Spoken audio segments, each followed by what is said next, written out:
All right, ladies and gentlemen, what are we doing now? This is stage 3 of the fuel system. So super happy with this because it's, well, I've nearly finalized the fuel system, and that's just another component of the R32 brand new build that will be complete. So super happy with that. So in this episode, as most of you would have seen, because you would have seen the last episodes, in this episode, I'm going to be focusing on the connections from the end of the hard lines up to their desired locations, which in the engine bay is one of the hard lines will go into the Raceworks fuel filter, then from the fuel filter up to the fuel rail, and then the return stainless hard line will get plumbed straight into the bottom of the Turbo Smart fuel pressure regulator. And on the back end, the 2 hard lines, I'm going to do the connections and then do the soft lines into the fuel tank, which is the Frenchie's Performance twin in-tank pumps.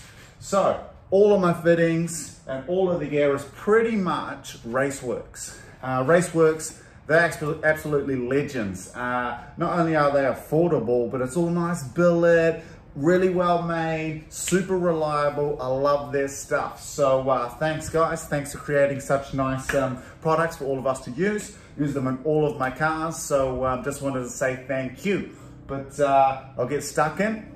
Wish me luck. Okay, so here's some of the gear that I'm going to be using. Obviously, this will just get my angles of my bends that I need to do right at the engine bay end of the hard line. A couple little templates I can use there.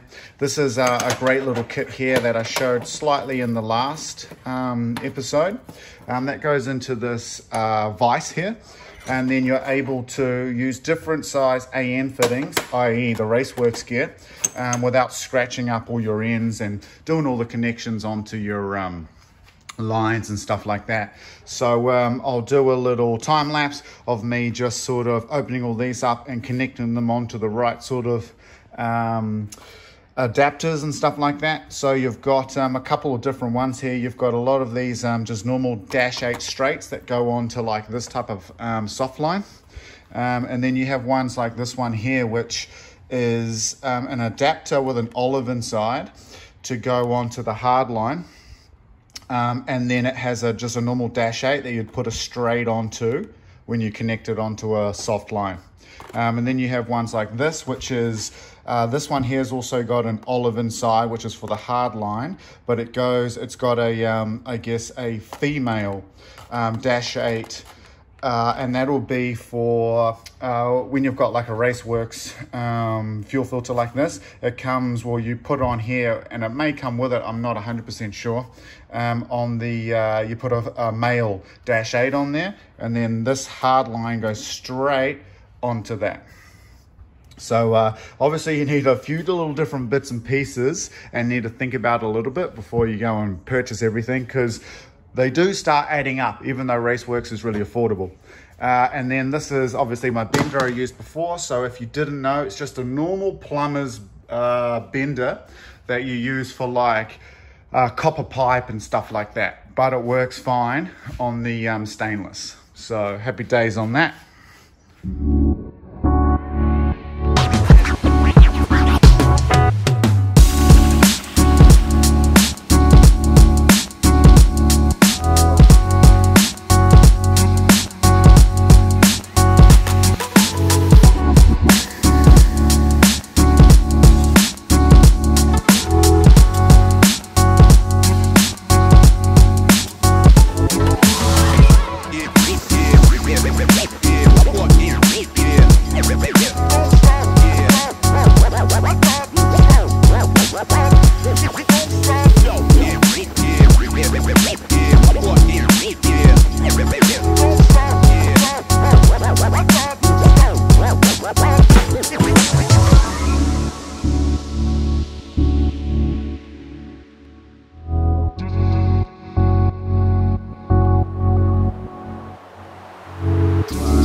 going to put all the connections on the end of the hard line.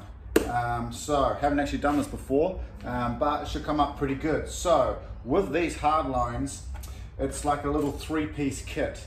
It's got like the main part to seal it all up is this little olive here, and that goes in the middle, and then you have these two ends that end up crushing the olive onto the hard line. That's the concept of this.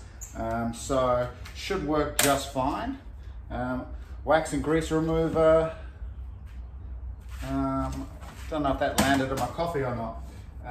And just to clean up the end. And the legendary Brad from JDM Garage, he mentioned you should use a little bit of engine oil around the olive and on the inside just to help seal it, and so it doesn't like completely bind up, I guess, and it helps to have a little bit of a better seal. So thanks for that, my brother. I'm going to give that a go. I've got a little tray there of some nice new engine oil. Let's give it a little dab. Put it on the little shaft.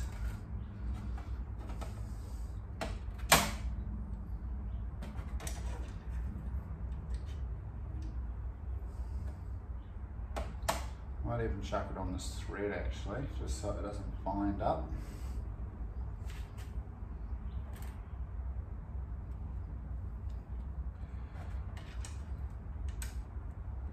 And yes, once I do finalize all of this fuel lines and everything, I will run ethanol through it just to clean everything up before it's even attached to the engine, test out the pumps. So, I guess I might set it up like this, to be honest.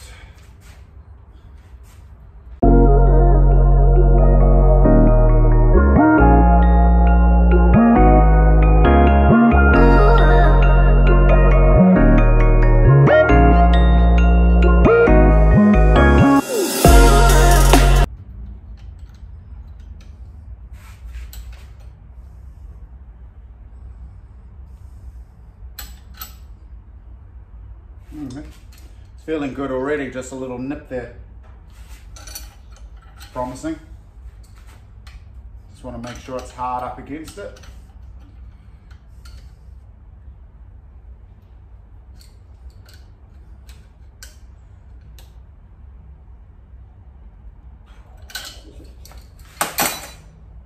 I think that's pretty good. I don't want to overcook the chook. Might just give it another little bit of loveness.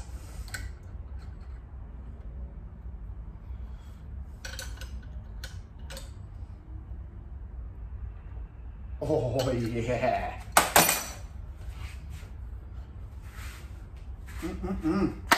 Thank you.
Okay, next up is doing the connection on the soft line. I already had one on this piece, so I just need to do one more. I've just measured my length off underneath the car again.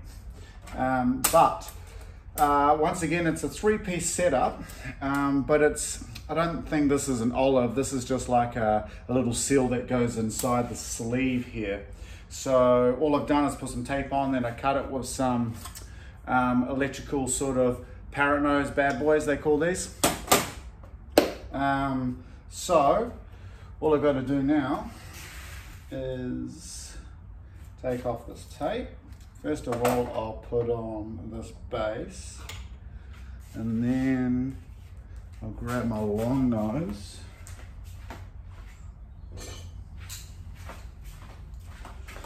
And when you cut this, it does squash it down, so it loses a little bit of its shape on the inside. So I just get the long nose and I just kind of reshape it so it's a nice circle without damaging anything, obviously. Good as new, nice and beautiful. The base is on. Okay, now these are a pretty simple setup, just as long as you know the technique. Then what you've got to do is it's like a nylon sleeve inside that's ethanol rated, and then it's like a stainless powder coated sleeve on the outside. So you've just got to fold back the sleeve without obviously damaging it, because you'll see in a sec. Now most people know how to do this, but some people don't, some people haven't done this before. So I'll just show you on the camera. With this setup, so what I've done is I've just used my trusty little screwdriver, and I've just gone in the side and just pulled back the edges, just so there's a bit of a gap in there, you can see.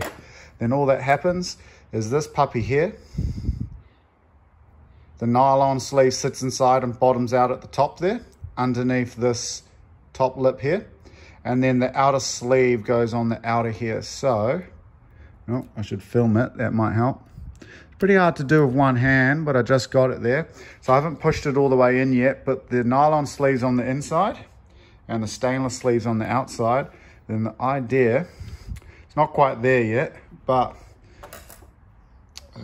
I don't know if this will focus, but there's still a gap underneath there where the nylon hasn't been pushed all the way up to the underneath that. So I'll just put you back up. Okay, all that needs to happen is you just need something hard to push down on it, or you can push it against something. But I should be able to just go like this. Yeah, get a little bit of a tap. She's looking nice and beautiful. And then what you have here is this part will slide inside the sleeve, inside the nylon sleeve. And what I'll do is I'll just put a little bit of oil on that and she'll slide in nicely. Boom. And it sits right up to the top of that aluminium, I don't even know what you call that, little seal there. And then you're just going to wind her up and it's going to clamp it all down. So what I could do is what this is actually designed for.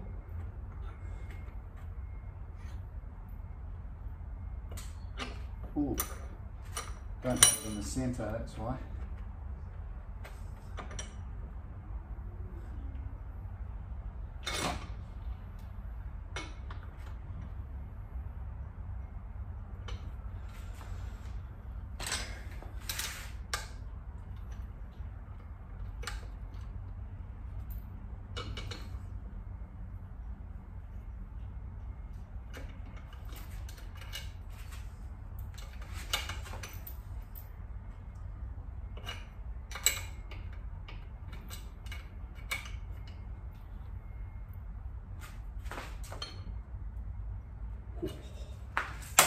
She's a beauty.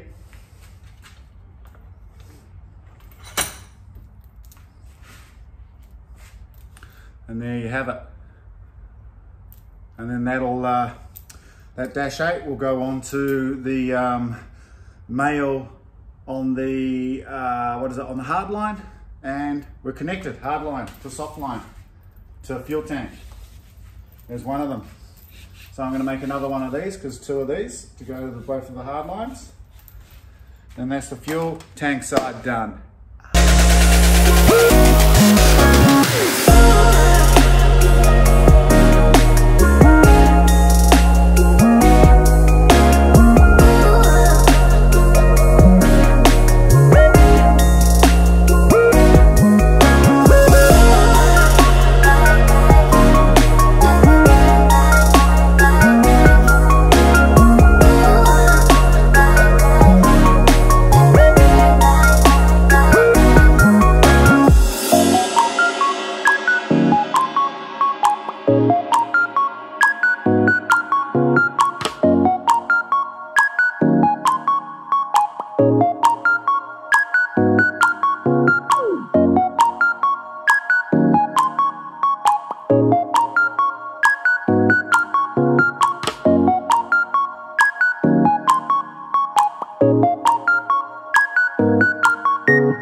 Okay, stage 3 of the fuel system is complete. So it took 3 episodes obviously to do the fuel system, but super happy with the results. It's all complete from the hard lines into the fuel tank, from the hard lines, fuel filter and pressure regulator. So super stoked with that. Yes, once the engine goes in and I have a fuel rail sitting there, I just need to do a couple of little hose connections just to get it tip top and finished. But super happy with the results. Would I do hardline again? If time was an issue, maybe not, because it did take a lot of time and a lot of effort in compared to doing like the flexible soft line. Much easier, much quicker that way. But I really like the outcome on this, and it's really good experience for me just to do something a little bit different. So super happy with that. Let me know what you think. What am I doing next on the video series? I am now focusing on the rear diff. I've got that on the bench there. It's in good condition, but I'm going to drop it off to a shop. I'm going to get them to pull out the center, change bearings on it, maybe shim it up, tighten it up a little bit. I understand you can do that with those diffs. And just make sure everything's 100%. And then when I pick that back up off of them, I'll paint all the casing and everything like that. While they're doing that, I'll also do a video on the 4 CV shafts. So the front diff, the 2 shafts that go to the wheels, and then the rear diff, the 2 shaft that goes to the wheels. I've got new Nissan boots, seals, gasket, full rebuild kit for those, so I'm going to strip them down. Even though they're not in bad condition, I'll strip them down, make them brand new again, paint them up. Then once that's all done, I get the rear diff back. I can put the Ateza pumps and little system on top of the diff and put it all back in, get all the shafts into the hubs, and should be looking real saucy, real saucy. And by that time, hopefully my engine isn't too far away, RB3026. Oh, can't wait just to see it. But reality is it'll probably be a bit longer than that because the engine builders, they're just doing their thing, man. Subscribe, like, show us some love. I need some help, man. Need some exposure. Peace. Thank you.